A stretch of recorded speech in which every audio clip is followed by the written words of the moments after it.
Hi, babe. Welcome to the Horror Babe Show. I'm your host, Chelsea Beller. Back in October, I attended Utah's FilmQuest Film Festival, where I had the chance to interview amazing independent horror filmmakers from all over the world. Today is episode 6, where I had an amazing interview with Jasmine De Silva. She's the creator of the short film Beauty Sleep. And this one is a doozy. Beauty sleep exists in a world where once you turn 16, you get some new body parts. You know, to replace your old, decrepit 15-year-old body parts. Jasmine and I talk beauty and the fashion industry, her journey with this film from writing the feature to creating the short film, and we both talk about our honest feelings about plastic surgery. Let's tune into my conversation with Jasmine.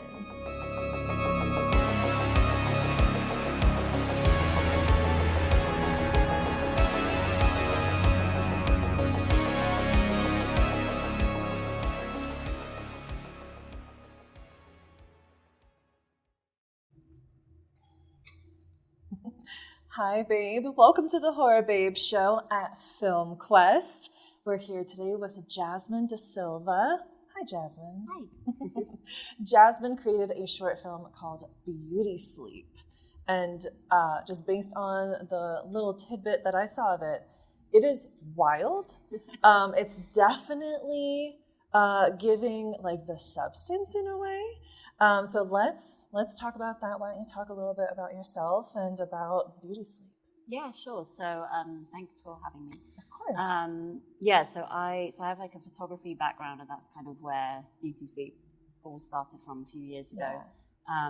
And working within the fashion industry and kind of merging that with an obsession with sci-fi films and this like innate human weirdness to like play God almost and like pursue perfection in different avenues, and then kind of merging that theme with body image and identity and pursuing perfection within like kind of on ourselves and creating, or I guess kind of seeing ourselves as like this modifiable accessory to like as a trend. Yes. Yeah. Like our body is the accessory to our soul. Yeah. Yeah. I like that. Yeah. Yeah, exactly. Yeah. And I think so over the last few years, I've done quite a few different like micro shorts that all led up to Beauty Sleep and to Beauty Sleep, the short film. And I think the more I've gone into the topic, the more I found like I think at first I felt like I was mocking it more, and now it's much more of like exploring how we're very self-aware of our desire to be so perfect, and that we know that it's like it's not necessarily going to cure anything, but I'm fascinated with this topic because I think just as a woman, a human, a woman in my 30s, a woman who lives in LA, like these are very prominent things to me personally, but also it's such a universal thing, like just having that focus on your appearance. So I'm just curious, like what was, you said you had like micro shorts, but was there like an inciting action that was like, I need to create this? Was there something behind that? Yeah, so again, not to give the whole life story, but so I created one micro short a few years ago called How to Build Your Human, and that was where I first felt it was like a catalyst for everything that's come since, which Beauty Sleep is like a huge part of. And I think basically what happened with the How to Build Your Human story was it made me see a whole feature film world for which Beauty Sleep is a part of. Interesting. So this in Beauty Sleep, there's cosmetic surgery kind of works a bit differently, and to amplify this idea of the accessorizing the body parts, it's like you can buy a new face, a new boobs, a new butt and waist, like in a shop and have it sewn on, like a kind of cute but weird procedure. in a funeral parlor for your birthday to celebrate birth and death and cosmetic surgery at the same time. Yes. But yeah, so I think, so it's been like a long process to get to beauty sleep because I was developing the feature film version of it before the short, and I kind of I did a first draft of the feature, and then I was kind of getting stuck on the first act of the second draft. So I realized, I think with where I'm at with storytelling, coming from the photography background, so my strength lies more in like the visual understanding, but I think I had a lot to learn with developing character and story. Yeah. So then, so it's kind of the feature was the catalyst for the short for Beauty Sleep. And I'm so glad that I did it as well because I learned obviously so much, and then it's really helped me kind of completely rewrite the storyline for the feature film. So that's so great. I've also done the same thing where I wrote a feature, and then a producer friend of mine, Justin, was like, I think you need to do a short.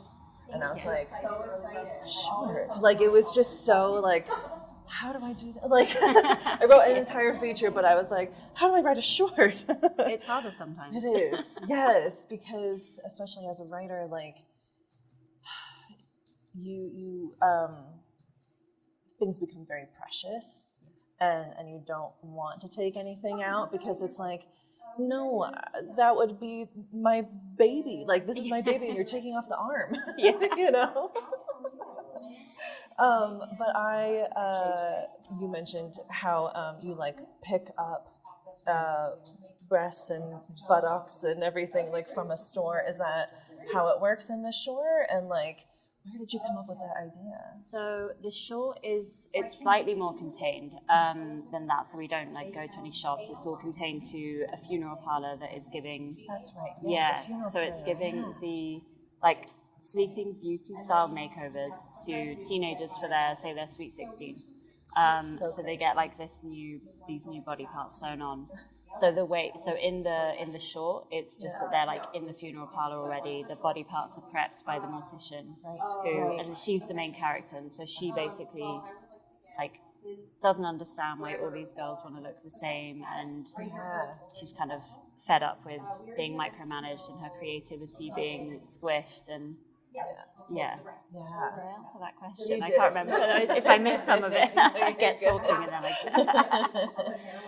but I just love that concept, and it. I think you mentioned this in your email to me.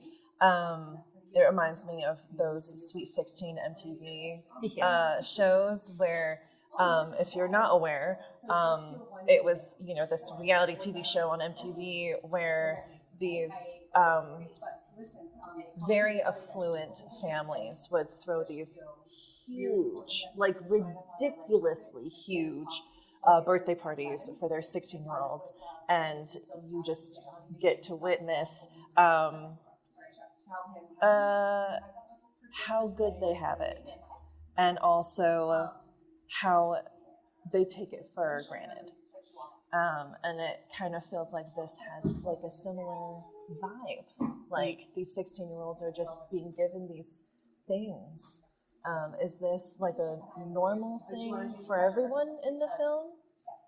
Yeah, so there's basically, we have like the main girl that is being modified, beautified, made over for her birthday.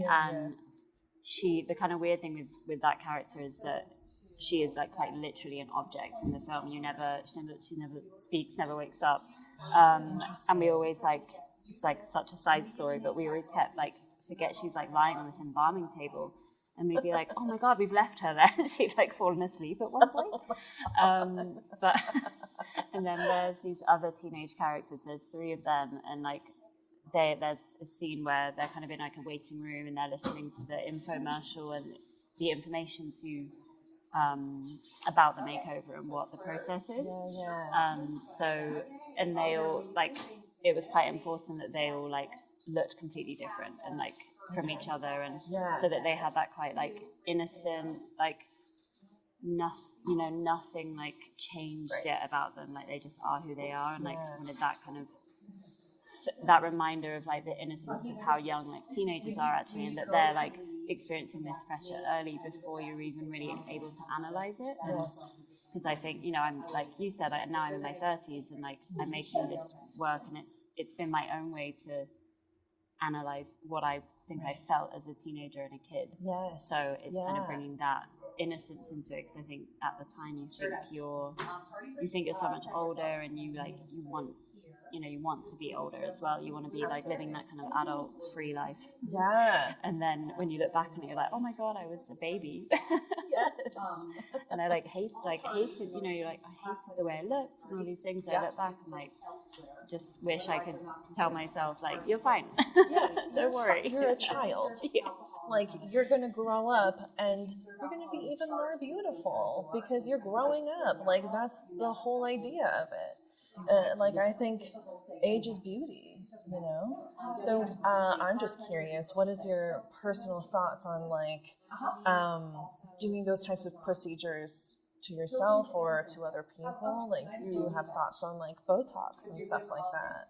Yeah, I mean, it's funny because of now the age that I'm at, and like, I can see the lines coming on my head and around my mouth, and yeah, I think what has actually been really nice about, like, a nice outcome, kind of like I was saying, analytically for me, by delving into this subject like quite intensely for a few years, is that the more I find, I think perhaps at one point I did maybe judge is the wrong word, but I think I was like, oh, I can't believe like you would do that.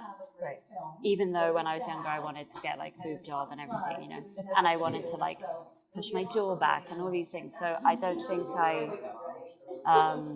definitely have a lot of empathy actually with everybody, because I think, and also, you know, I've got friends that do it, that get Botox. Yeah. And I'm like, every day I'm like, I'm a little bit more tempted. And that's like, I think it just adds to the reality of it, is that we see like these perfectly smooth faces all the time. Right. And it's just that pressure of, you know, but I think, so I don't think I judge it or think it's like necessarily a bad thing. I think it's bad that, like, you know, I think I saw this the other day, which I've definitely written into my feature film, is that there's like people doing, I think it's like cowboy Botox in the back of cars. So I think it's like, if you're gonna do it, go to the right place. Yes. That's horrifying. And I do that. Exactly. And I think, and again, like with the messaging in the film, which is like how I feel about it, is that I think we're all self-aware of why we want, like, we know that we feel this pressure to pursue perfection. So everyone's like smart and like they get that, they're intelligent enough to know that. But I think it's more that just think about why you're doing it. You're doing it for you. Is it going to make you feel better about yourself? Is it going to kind of enhance your identity? And I think that's how I feel about it, which is like kind of the long, just are you trying to, like, are you going into the surgery and asking for like the Kylie lips? No offense to Kylie, you know what I mean? It's like, are you asking for somebody else's face, right? Or are you just trying to work on like your own and making yourself amplify what you already have, or are you trying to become someone else? Exactly. And I think to your point, I completely agree. I personally don't judge anyone who does, and I'm totally open to like my own opinion, that like I'm aware that my opinion of it could change as we're getting older. But I think that there's a trend with it nowadays to all kind of look the same. Like there's this, what do they call it? The Instagram face or something? Exactly. No, but you're not amplifying your identity in that way. You're becoming all one person in a way. Exactly. And that's like kind of scary. Which is why you made it a horror film. No, that's exactly it. You've definitely put it in words better, but it's that thing of becoming all like the same. Exactly. And that's I think what it's good to try and avoid, basically. If you're gonna get any procedures, is it to be you, or is it to look like other people? Right. To look all the same and be a trend, basically. Right. Yeah, I don't think that's interesting for all of us to look like Kim Kardashian, you know? I think it's so much more interesting for all of us to look different. I mean, that's why we're unique, and like it makes us more unique. Oh, did you have like horror movies or horror filmmakers in mind when you were filming this? Like reference films. So my main references are not like necessarily that horror based, to be honest. It's so the world in Edward Scissorhands, so that kind of like very sugar coated pastel world, of all these like kind of normal but slightly odd or like heightened characters. So that's like my biggest reference. Like I think the crew that I work with are probably sick of hearing me go Edward Scissorhands, just Edward Scissorhands. But you know, it's clear. It's a clear reference. Oh yeah, absolutely. Yes. And then I always forget because I think there's such an amalgamation. Like even this is like a really specific one, but the hair, for example, of like this final makeover that happens. Like I won't say too much, but that was inspired by, like, I'm obsessed with the Labyrinth movie. It was with David Bowie, you know, his hairstyle in that. So that was a key reference for within the film as like part of the makeover look. That's great. Yeah, and I think because that was like one of the first films I ever watched or something. But yeah, so not really, there was no major horror references, but I think the horror kind of comes out under the umbrella of horror, I would say. Yeah, like that kind of, no, that's true. It's that sort of like, it's not like a lot of gore or anything like that, but I think it's like that subtle underlying horror of like the reality of this theme and this story. Yeah. Oh, and Brazil, Terry Gilliam film, like that's that's quite a key reference, like especially the specific shot where he's doing her surgery and he's just like pulling her face back with plastic. If you haven't seen it, watch it. Oh my god, what was it called again? Brazil. The Terry Gilliam film. It's from a while back. Like, is it? Okay. Maybe I'm gonna say I might mess this up completely. 70s or 80s or 90s. 70s. Thank you. Okay. Well, I'll have to watch that one. And then my last question is, what message or feeling do you hope audiences walk away with? Yeah, so I think that probably goes to what I was saying a bit before, but I think with this film, like I've written it with, like I mentioned, my own kind of body image struggles in mind, and I kind of just hope that people can go away from it and kind of, I guess, like analyze their own feelings of their own thoughts around beauty and identity and like what that kind of means to them as a whole. Yeah. Oh, and I do want to ask really quick before we end. There's that shot you sent me of the woman with the hair and the makeup. Who did that? So the hair is by Judith Florentiano, who's like this amazing, incredible hairstylist and wig designer that I've worked with for years. The prosthetics is by Alice Kenneth, who is incredible as well. It's the first thing we worked on together, but she was like a friend of a friend, which was just that magical synchronicity. And she's amazing. She's worked on so many like TV shows. I think on like the big prosthetics teams. I think she's been doing the Lord of the Rings series is Rings of Power. So very lucky with the team. Amazing. Makeup wise, Natasha Laws, who again been working with for years, but she's incredible.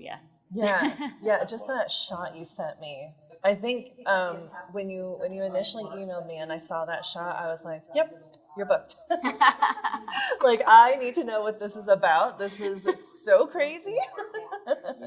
That's why it's the top image. It's just like, if you like this film, like if you like this image, you'll Oh my god. Well, I'm so excited for you and for the short film and for the feature that will hopefully happen soon. Thank you so much for chatting with me. Oh, thank you. Well, that's it from me and Jasmine. I hope you enjoyed this week's interview. These are so fun for me to do and to post every week, so I really hope you're enjoying them. And don't forget to follow Jasmine De Silva at the social media handles below. Please don't forget to like, comment, follow, and subscribe. Bye, babe.